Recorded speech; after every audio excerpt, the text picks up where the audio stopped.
Hey everyone, welcome back on the show. Today we have the usual suspects in the building. I'll start with Uzo. Uzo, or is it Ozu today? I think it's Uzo today. How's it going, man? How's your weekend been? Yeah, we took a break, took a nice vacation, we refreshed. Didn't get to see my team disappoint me this weekend, so it's all good. A lot has happened since we last spoke.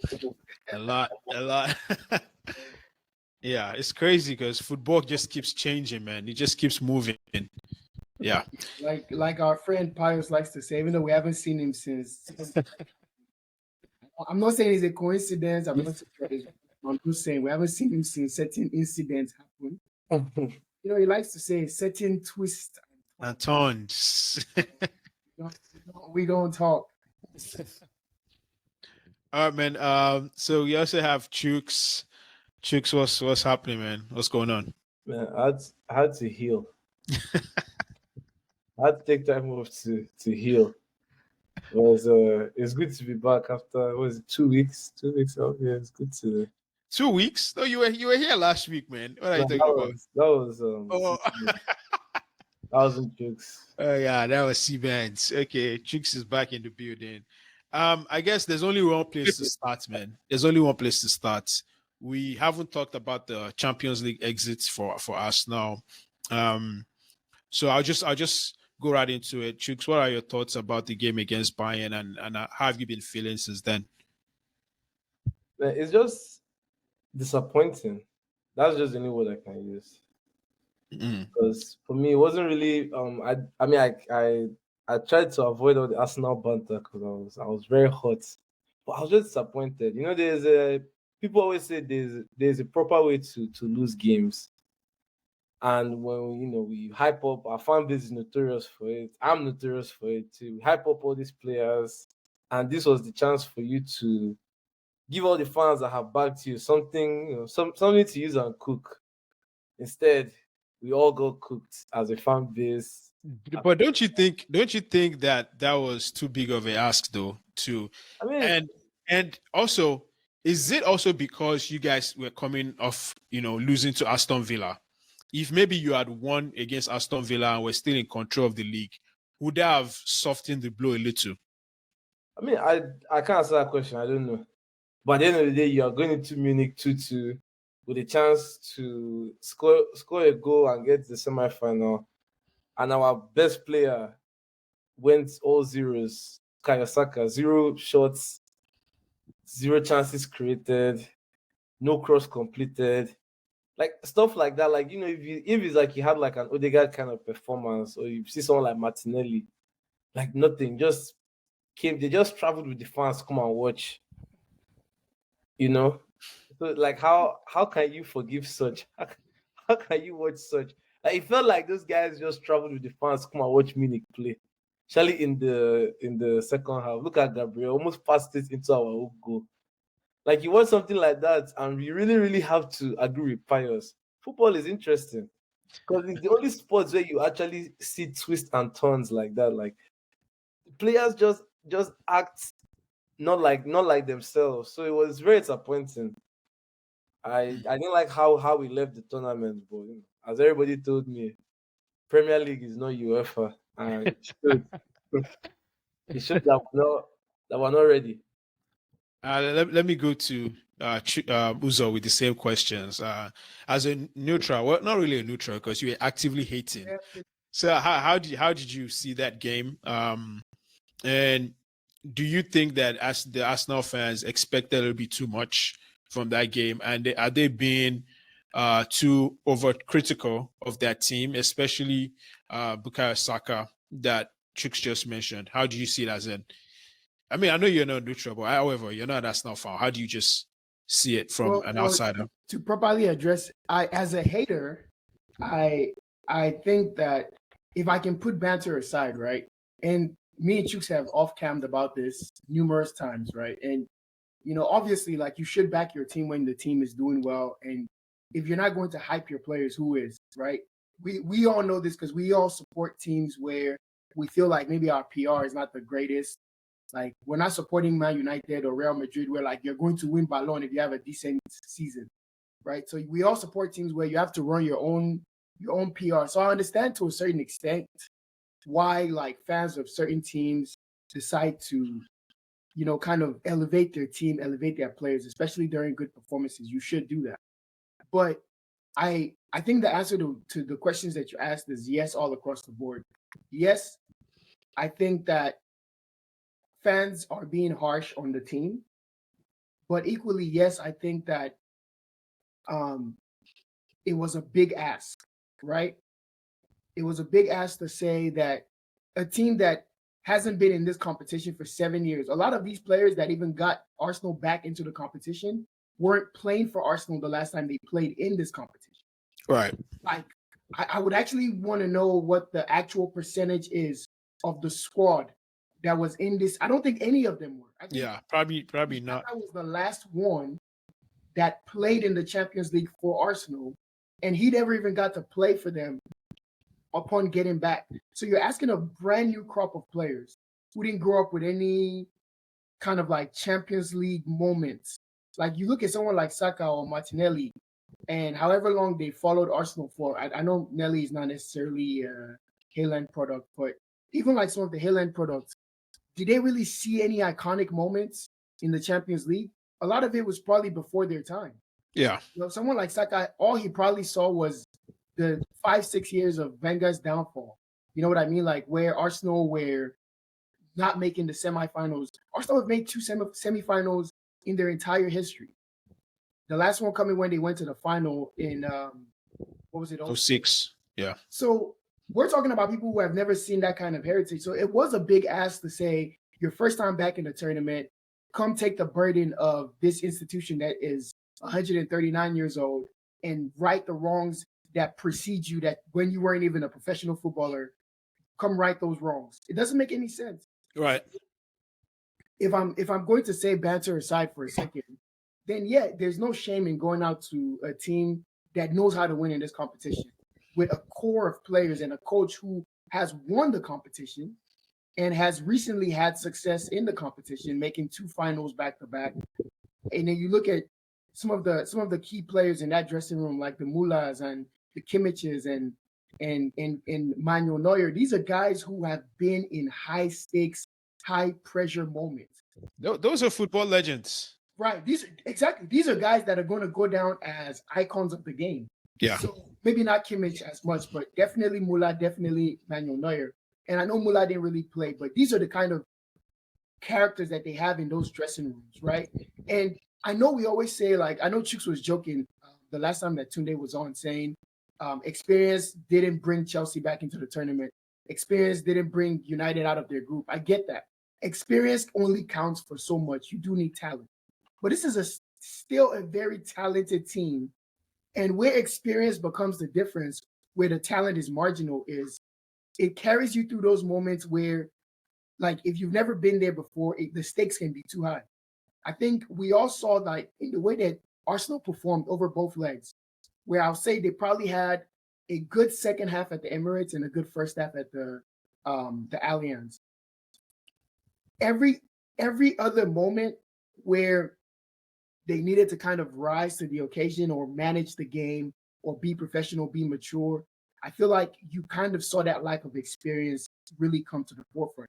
I was looking at the team and I'm like, besides Jorginho, I can't really think of anyone else here who I can say like has that maturity. I know Havertz has won a Champions League final, but I wouldn't say he won it as a senior member of the squad. I think he was more so just, he was young and he was a talent, but more experienced heads, the Contes of the world, were the ones who kind of guided them through those difficult moments. So like when I looked around the state of Arsenal squad, I kept thinking to myself, this is a huge ask, right? Yeah. For you to go into an iconic ground and try to win a match against guys who have tried and tested. And I said on the pod last episode that I could see a 1-0, and I said specifically it would probably come in the second half, because that's how these games go, where there's a minimal edge in talent. Yeah, it's marginal. Experience really rises in those high stakes moments. So nothing about the game surprised me. But from a banter standpoint, this is how you learn your lesson. right? This is how you learn. And not just for the fans, but the team as well. Because I feel like the team kind of carried that same swagger of we've arrived, we're this good. And I think that you could see with Mikel's decisions on the weekend with Villa thinking of Bayern, it was like in he neglected the fact that like you gotta take what's right in front of you, right? And the most important game on the weekend was Villa. And I feel like he kind of had one eye on Europe in some of the decisions that he made. I don't know why Odegaard had to come off in that game, but you can see like they lost all stability. You end up losing that game, and then the emotional ripple effect then carries on into the Tuesday game, where now you're up against it. The crowd is up for it. You're in enemy territory, and yeah, these are the things that happen. There's a lack of experience both managerially, and there's a lack of experience in the dressing room, and I feel like it started to show as the stakes kept climbing in both of those games. So yeah, no surprise, but I think people are being harsh, but I think it's fair game. I think it's fair game. Everyone knows me, man. I have a Poch agenda. I think that the way we were criticized when we were the young team that was trying to learn how to win things, especially by Arsenal fans, I feel like this is like now you're starting to see how difficult it is. Yeah. Try to do something that's not really in your DNA. So yeah, absolutely. Yeah, and to cap that off, I remember the early times when, as a Chelsea fan, we were trying to win the Champions League. It was tough. Like we went through. I'll say to you, Chooks, there are a few more heartbreaks in Champions League for your team. Be prepared. It's Champions League. Wait, before you start all this long talk. This Arsenal side for the last 10 years, every April is the same. Whether we're in Champions League or in Europa, we capitulate every single April. So this is not something new. I was even telling some guys in the Arsenal chat, I think all of us should just not be fans until April. So we really know what our team, because April is the only time to know the real Arsenal team. And without fail, every single April, you just know, like you just know it's going to happen. It's never just one loss and the team will play like normal. They just do something and they build on that rubbish that they've done. So I mean, I get the whole, if you want to win a competition, you have heartbreak. But it's been 10 years.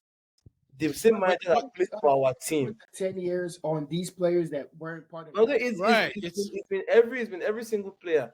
Obviously, I'm not going to cast away the current players we have now, but it's something fundamentally wrong with the football club that it's been so consistent that every time when the pressure is on, I haven't seen a team out of all in the traditional top 6. Arsenal is the one team that cannot handle pressure.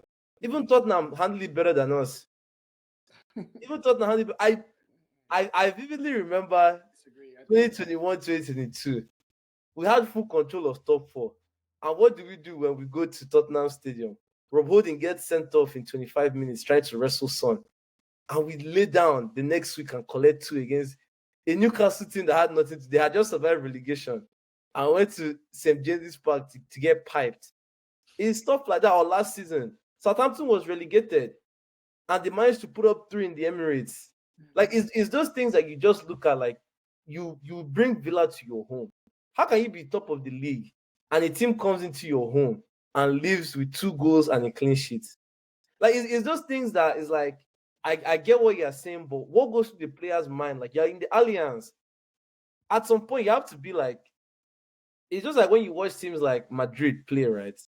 They play almost every game like, not as if they know that they're going to win, but they play every game like they feel like it's their like it's the last game we're playing for our lives. So might as well go out with something.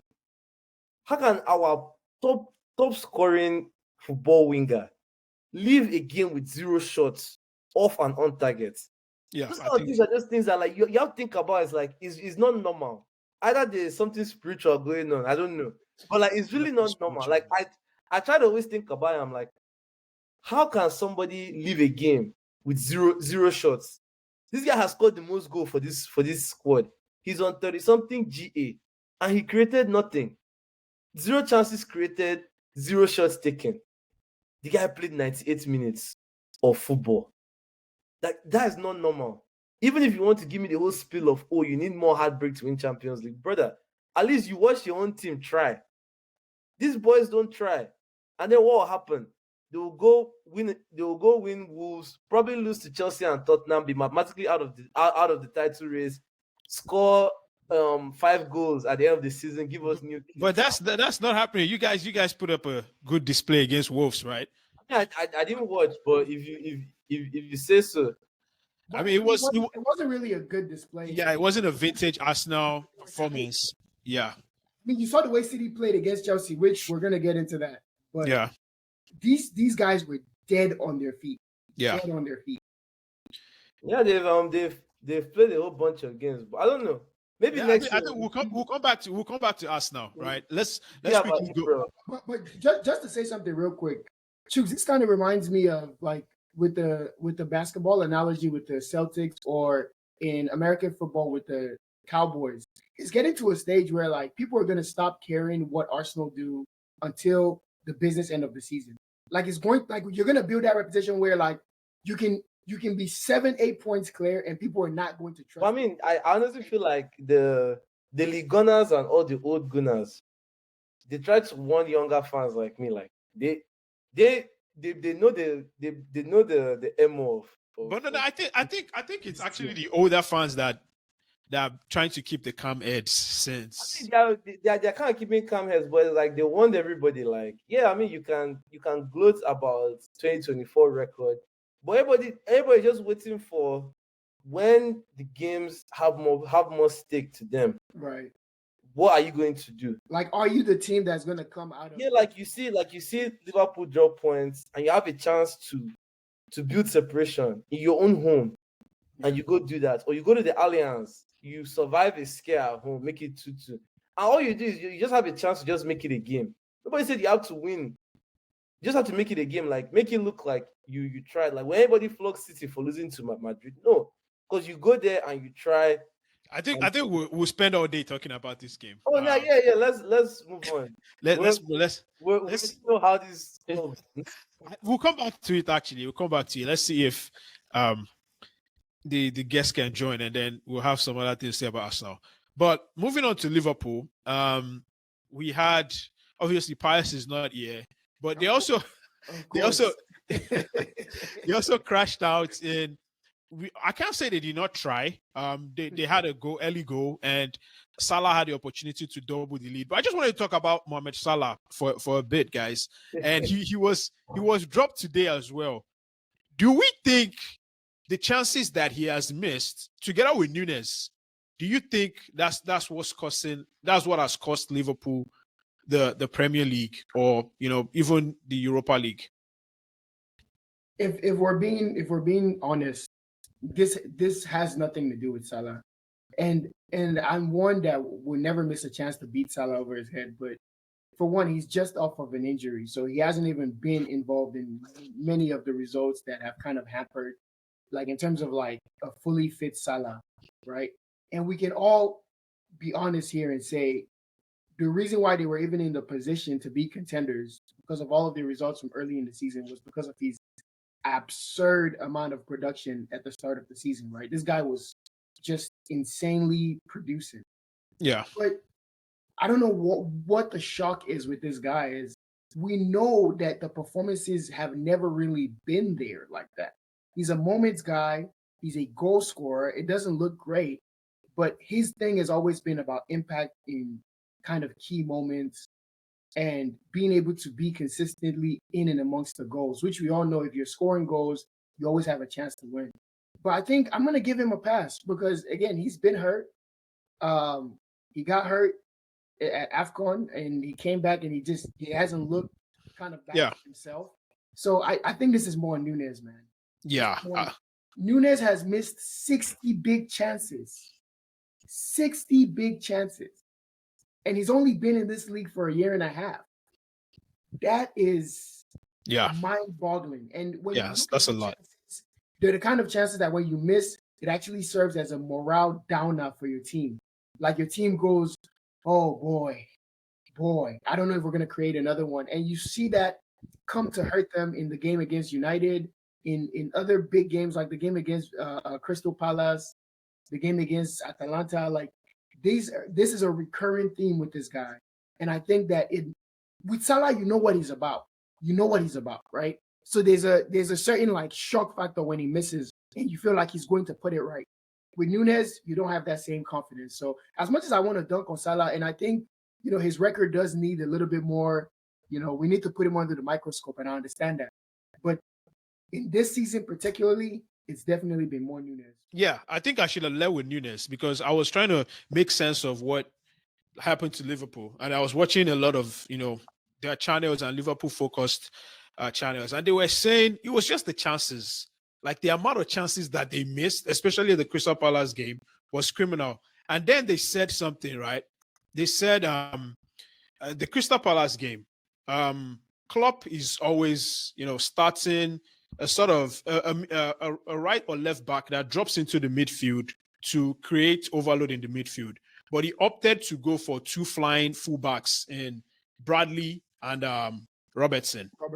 Yeah, normally I know with Trent being out, Gomez does this sometimes, and he helps out Endo right there in the middle, because Endo, we know he's really good, but he's starting to give that Fabinho vibes of 2 seasons ago when he's being asked to do the work alone.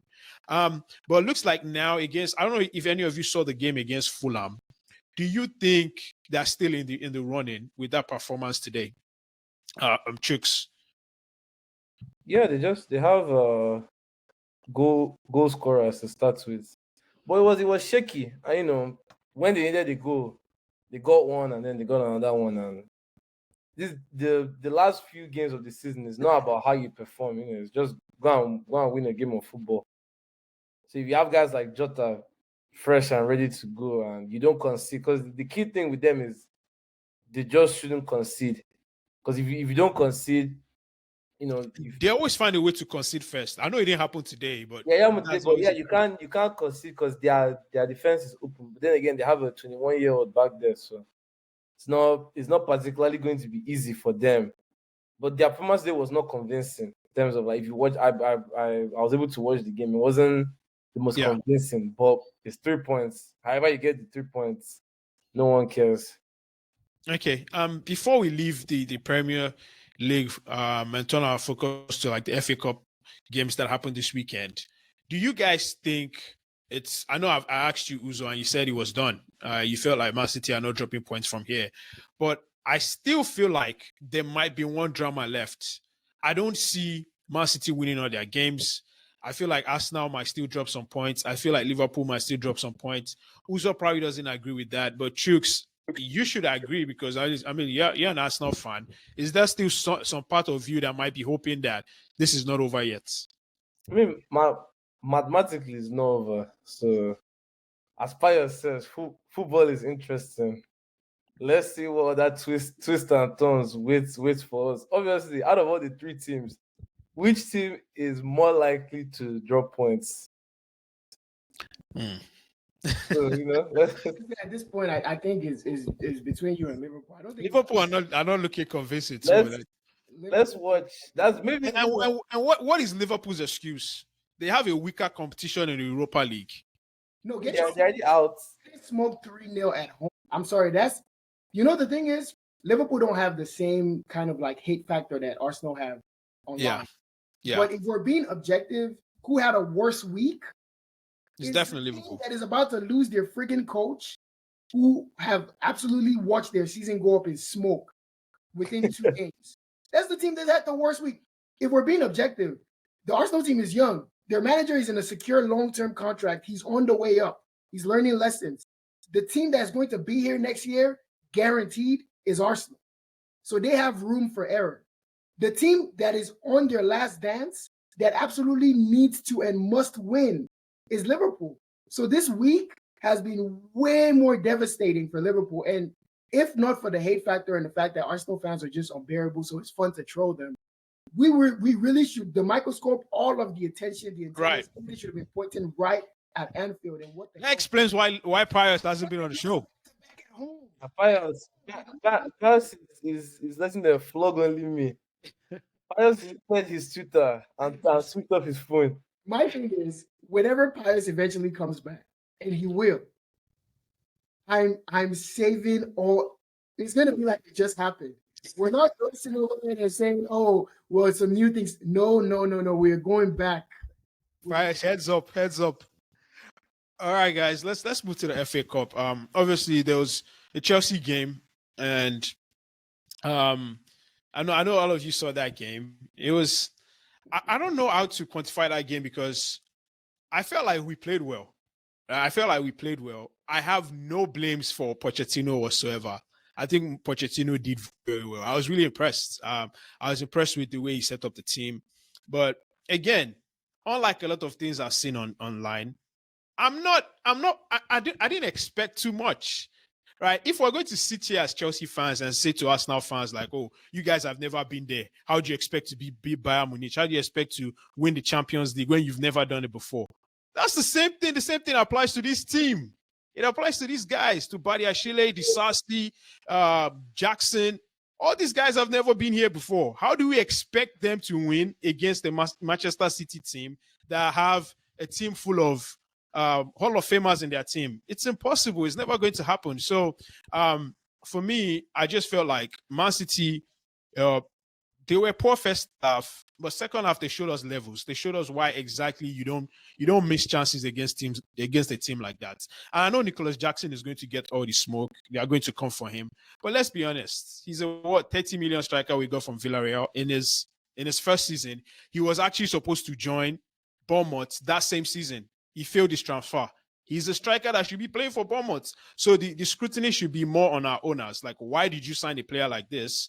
I know Palmer has been a revelation so far, but we didn't expect it to happen. Like, so I felt like I was thinking about it yesterday. I think our owners are, not telling us the truth. They should come out clean and tell us that, look, guys, we are not ready to win anything. This team can't win now. Let's just build and hope for the future. But the mistake they make, or where the disconnection is they come out to say, we want to win now. Yes, we want to win now, but we want to do it with these players. That's impossible. There's no how you can win trophies. Now, I'm not talking about the league table. That's a totally different conversation. But winning trophies with these guys, that's impossible. How are you going to win with guys like Madueke, barely in his first season at Chelsea, Palmer, although he has been doing well, Jackson? All these guys are new to the club. They are new to the league, and we expect to win a trophy with them. I think if that happens, that will be it'll be a bigger miracle than what Leicester City winning the league or what's happening with Bayern Leverkusen right now with their unbeaten run. Because personally, yeah, I know the Liverpool game was crazy because they had the young players, so we expected to win that game. But with hindsight, I don't think we should have even hoped on winning that trophy. Because winning a trophy is no small feat. Like, maybe Wigan did it one time where they won and they got relegated. That's the only time, quote unquote, useless teams or teams that are not ready win a trophy. And with Man City in this league and Liverpool, now Arsenal, you don't expect a team like this just because you spent 1 billion to win. So yeah, that was just my own mini rant. Before I bring you guys in, what? All I was asking, when did you go from hitting punch now to finally your ears finally open to where we told you your players stink? They're not good. What happened? I said there's a difference between going for a title, like trying to win the FA Cup. That's not going to happen. But when we lose or we drop point against Sheffield, yes, I can call out the manager for that one. Like, that's still unacceptable. But trying to win a trophy against Man City, come on, that's crazy. Like, to even think about. I mean, City did look very drained, and I know Pep was complaining. Even Bernardo Silva at the end of the game was complaining that, Man, Pep needs to shut up, please. they are just He had Matheus Nunes on the bench with 0 minutes. Why does he have a squad? I beg. Kovacic wasn't playing. Bro, he needs to shut up, I beg. all these guys played. I mean, most of those guys played 120 minutes against Madrid. Came in the London Cowboys after giving Everton 6. I was expecting more from you guys, to be honest. But the game just reminded me of when we played City in 2022. I think it was New Year's Day. Saka scored one crazy first half goal. And next thing you know, City just do what City does. They just find a way to win games. It's annoying. But when it goes like the 80th minute, I was like, yeah, City have won this game. They find a very odd, strange goal and it's done. But Nicholas Jackson does need to be flogged. They need to tie him to a car and just drive around Kaduna or somewhere where there's a lot of sand. Let the sand enter his eyes, because there's no way he missed the amount of chances that he missed. I think it was the first one where he got by the goalie and wasn't able to even do anything after. Oh, you put up the tweet. April 20th. So write it down. This was a day in history. It shows that This was the day that God truly worked in mysterious ways, opened his eyes. it shows that just because you have coconut hair doesn't mean that your eyes. Bro, You know, people say you get waiting life go use your eyes see. You gonna say there's a creator, and I think that Adams finally saw the thing that your eyes will see, and there will be no going back. I just wanted to put up this tweet. This is an iconic moment on the show because we spent almost 2 episodes trying to do an intercede. 3 episodes trying to intercede into his life. Oh, just get him to see reality. I haven't even shared with you, Adams, the many different clips I saw of the beloved prized possession, 120 million Enzo Fernandez. Doing up his money on the dance floor. You better not catch a move. I mean, these are guys that haven't played in a week, going against a team that just played 120 minutes on Wednesday, and you couldn't tell who was. You couldn't tell who was who. Like, you really couldn't tell who was who. no, I think we performed well. No, I think as a team, as a team they did well. I don't think it was more of Chelsea performing well. It was just City. It didn't just look being very, very poor and very, very tired. And I think, like, when I look back on the game, right, the missed chances are one thing. But people don't realize, like, City were in a lot of good kind of, like, spots throughout the game. They were lacking their own cutting edge as well. But I don't think that Chelsea managed the game particularly well. And I think this is where, like, you look at the kids on the pitch and it's just like, well, where's it going to come from? Where is that game management going to come from? You see a team is tired. You see a team is laboring to try to get through the half. And you turn it into this chaotic game where, like, there's no... I mean, if that was Man City, right, playing against a team that was that tired, what would they do? They will pass them around. They will make sure that they're knackered. They will absolutely just take the sting out of the game to where that there's only one winner possible. Throughout the game I was watching, it didn't feel like there was only one winner. It felt like, well, anybody can take this game. And City didn't really show up for the game. So I don't know. These are the kinds of moments where it's like you just look for the team to be more professional, just more intelligent. They can't be that though. That's what I'm saying. Like, they don't have that in them yet. Like, it's hard to, you can't give what you don't have. That's what I'm saying. Like, guys like Nico Jackson.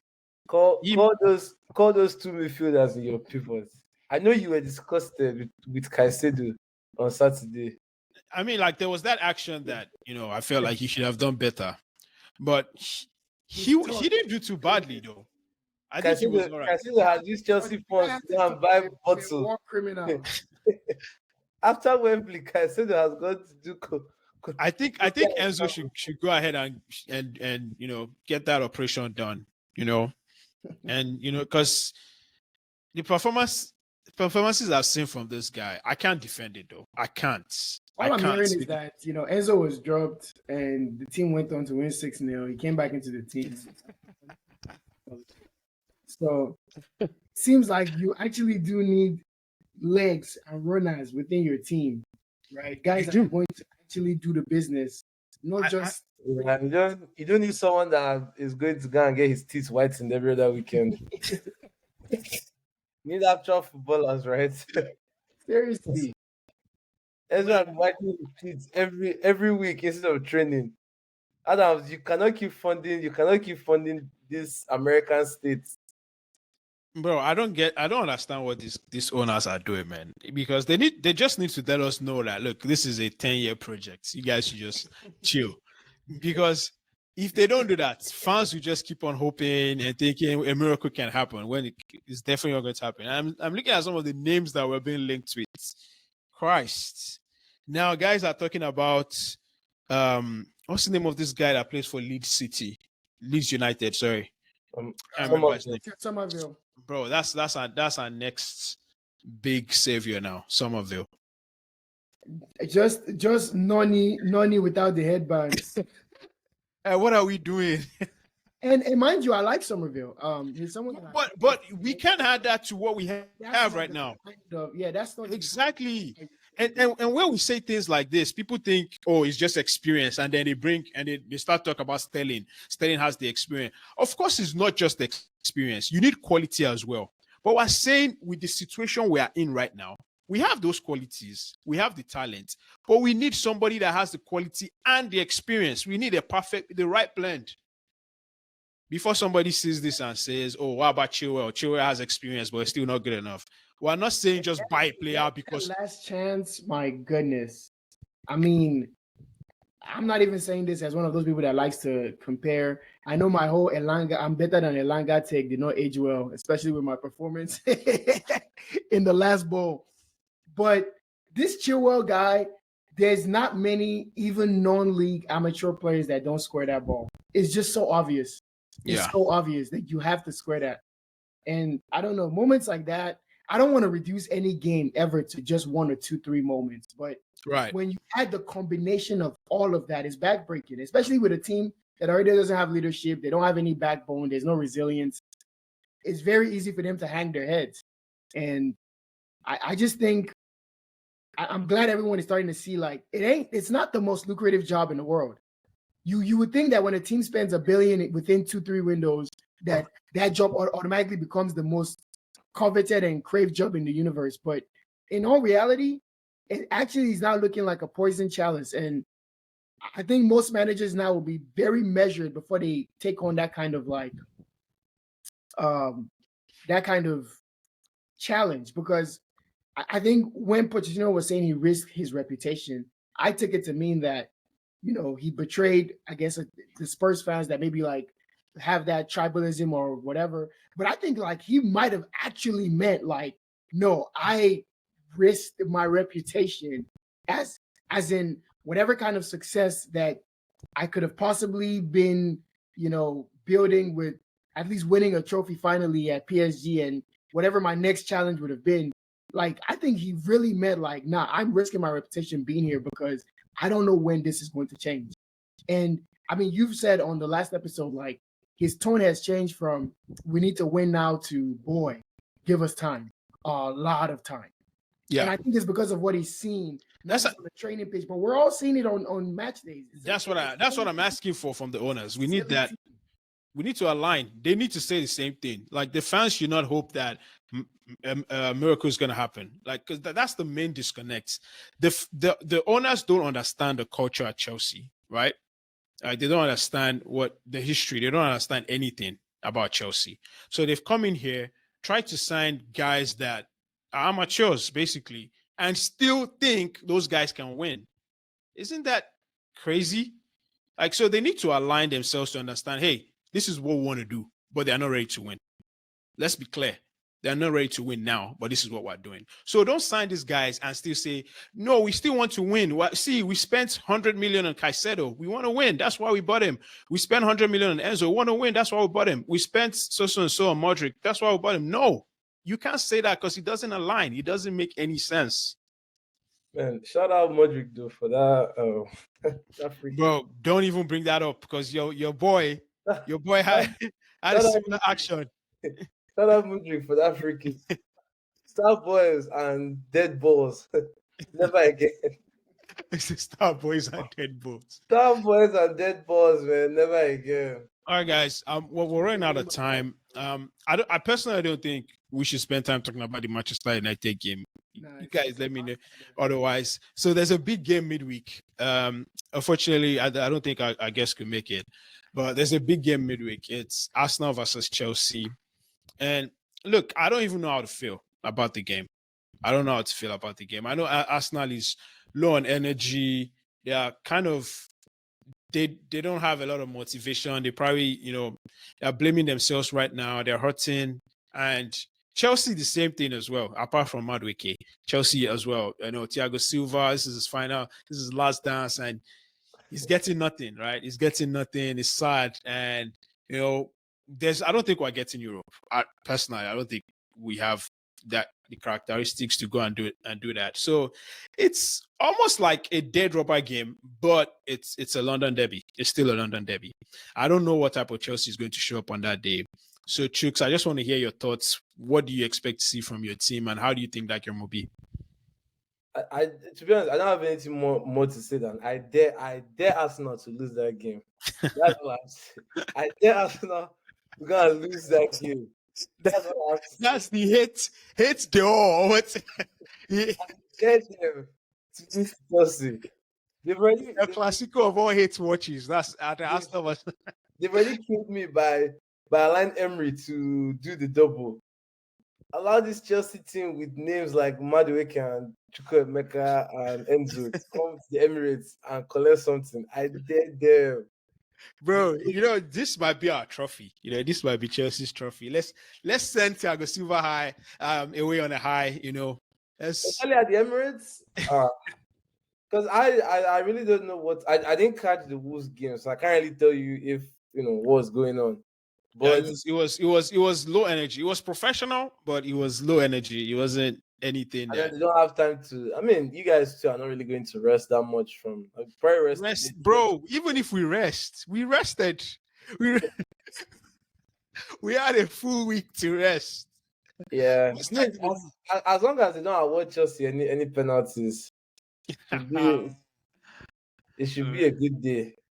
I'm just here to watch my boy, man, get a goal or two, and that would be a good day. Yeah, I'm saying if he doesn't get any penalties, how is he going to score? Oh, okay, we'll see. You see how he scores, don't worry. It's probably why you guys couldn't beat City. No penalties, and suddenly I was watching Cole Palmer. He was looking like James Madison. But that was a pen, though. That was a pen. That Grealish. I was watching Cole Palmer. He was looking like Madas. Don't worry, Madas is taking the Emirates. I mean the NLD test against. Now we have too long. Madas stat that I've seen this season.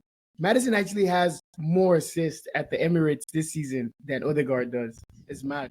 At the Emirates? Mad, yeah. So the guy doesn't have more than 2 assists. No assists at the Emirates. I mean, the guy loves away games, maybe. Captain, leader. What did they call him? They called him one name on Arsenal Fan TV. Is it Cardio something? Can't remember. That's his name, man. They call him promotion guard. The guy only likes to score against promoted teams. But to be honest, a more interesting question, right? I'm thinking to myself, realistically, what do you guys think is the outcome of 2 London derbies for Arsenal?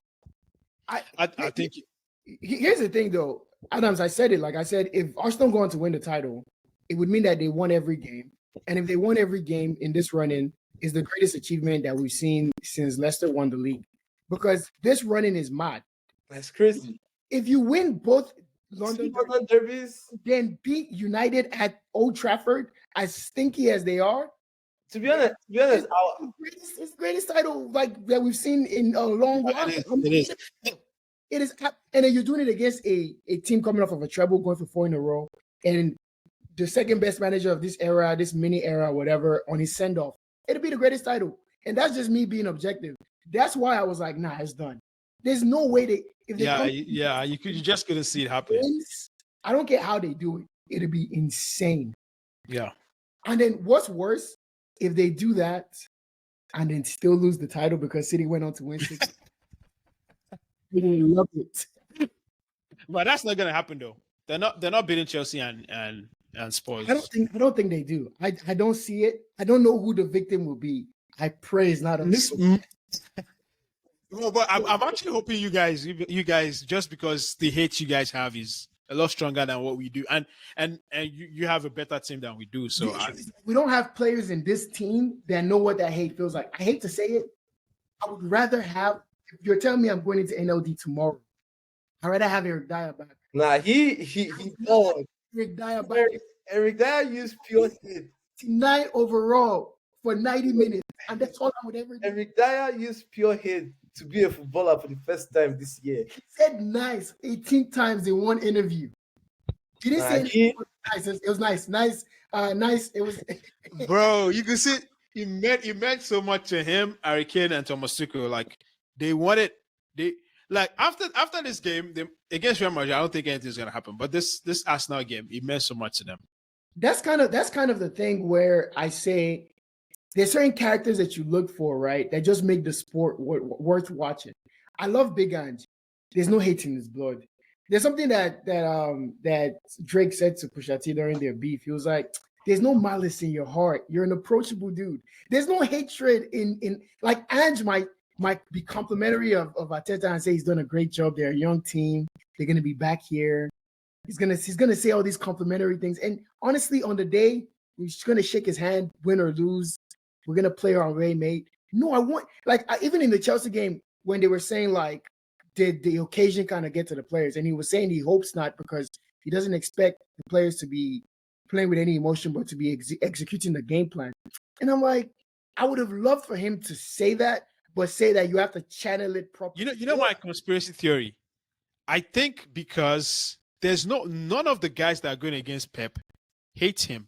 That's why they can't win. That's what I feel. I feel like personally, the last guy who hated him was Mourinho. I mean, but he still couldn't win. Gain success over this guy. No, he did. You almost like chased him out because before Mourinho came, chased him out of what? No, before he didn't chase him out, but before Mourinho came, Madrid had no chance. Yeah, Mourinho gave them. He still just won one. No, but he broke a monopoly. If we're being honest, right? Yeah. And let's are we saying that like because not only did Madrid not have a chance in the league, we have to remember they were stinking in Champions League as well. He never won one, but he's the one that started getting them to those semis and getting back. My thing is, what it takes to defeat Pep is pure hate, bro. I mean, to be honest, just being in one, I honestly don't think it's only hate.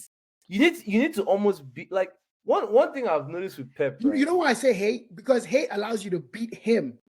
Yeah, exactly. Like you almost have to be him. Like the clip that's surfacing where they were saying yesterday, right? They were asking him, is he ready for another Manchester Derby final? He was like, respect Coventry, and he walked off. It shows you the guy like he wants to play everybody the same way. The guy they can line all of us up from match ball into an 11. Pep would tell those boys to play the same way he would play against Madrid. Like he doesn't lollygag. Every game is important. Like the city documentary. I mean, I tried to watch it. It was very boring. But there were just some clips in there of him like games in August. He's shouting at his players. You would think he's already in April. Like he demands the same thing every single game. And I don't think hate alone can make you win one game out of 38. But that consistency is just something out of this world that a lot of football players don't have. I think when Mourinho won the league, right, they actually set a record for like goals scored. Points when Klopp beat him, you saw what it took. It took one of the craziest starts to a season we've ever seen. Probably I think the best start to a season we've ever seen besides the Invincibles, right? Yeah, like 18 out of 20. They won 19 straight games and won in their first 20 games. And this is before COVID. Like I actually almost feel bad that COVID spoils what could have been. I don't, but yeah. I mean, at the end of the day, I don't. But I would like to see just if I could just see what could have happened. But that's what it takes to beat Guardiola. Like you can't.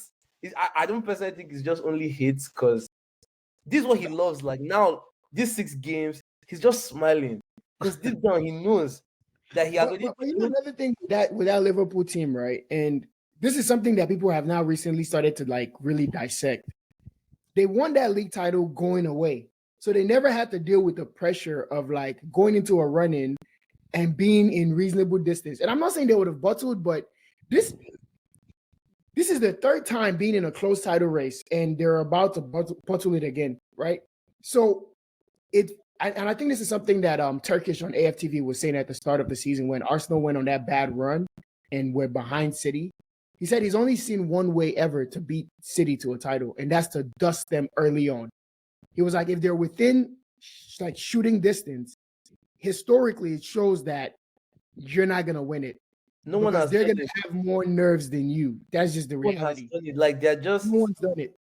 I don't know. Maybe he also I know on No New Things account, right? Like he was detailing how like Charlie City, right?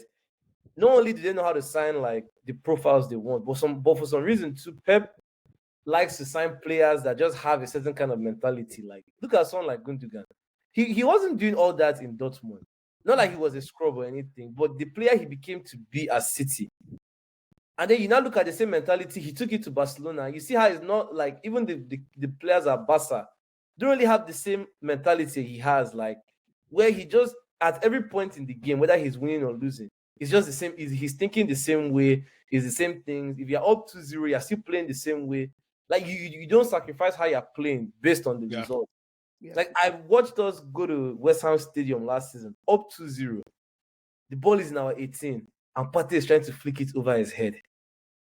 Next thing you know, penalty, 2-1, 2-2, game over, 3 points gone. Like you don't see that kind of nonsense at Man City. Ball in the 18, give it to Ederson, pass, they're out of there. Like even down to the 98 minutes, there's no foolishness at all. And I don't know, it takes a certain kind of man to be able to instill that into footballers. Because these footballers at the end of the day are all human beings. Like, not all of them. Even when they make mistakes, the way they just like, there's a professionalism about the way they just get back on with it.